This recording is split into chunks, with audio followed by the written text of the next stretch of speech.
Dalam kasus pendampingan ibu hamil dan juga pendampingan calon pasangan usia subur atau calon pengantin tadi, BKKBN sadar tidak mengusulkan pembelian seperti Android atau HP Android.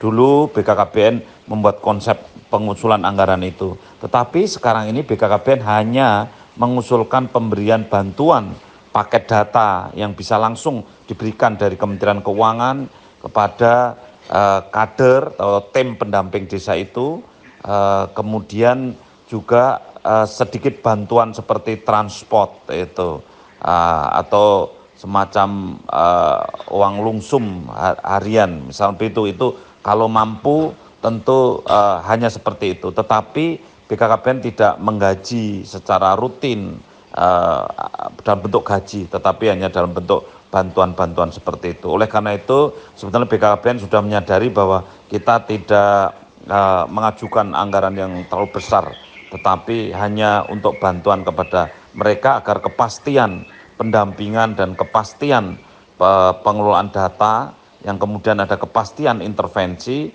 sambil mengawal apakah bantuan-bantuan PMT, bantuan-bantuan tambahan makanan untuk ibu hamil ini sampai kepada mereka. Karena dari hasil evaluasi di Sekretariat Wakil Presiden juga angkanya masih di bawah 25% untuk pemberian makanan tambahan pada ibu-ibu hamil yang diperlukan.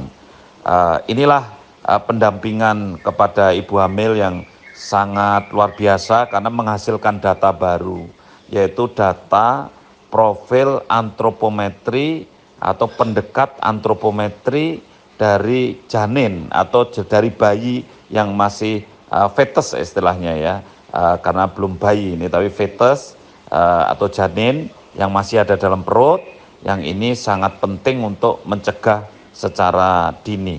Kenapa mencegah ini penting sekali, mengetahui penting sekali, dimasukkan dalam satu sistem pengawalan yang ketat, karena sekarang ini 22,6% bayi-bayi di Indonesia lahir sudah stunting.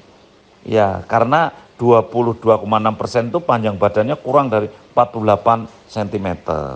Dan ini juga semua harus sadar bahwa ukuran stunting kita sekarang ini yang minta oleh Permenkes dan juga yang disetujui oleh Bappenas itu masih ukuran stunted, yaitu ukuran panjang badan atau tinggi badan berdasar umur.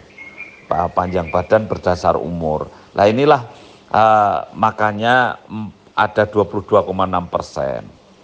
Nah, kalau 22,6% ini akan menjadi bagian dari stunting, maka ini harus dicegah selama dalam kehamilan. Ya, harus menurunkan ini penting sekali. Saya kira itu penjelasan saya terkait dengan masalah pentingnya pendampingan selama kehamilan. Mudah-mudahan bisa dimengerti.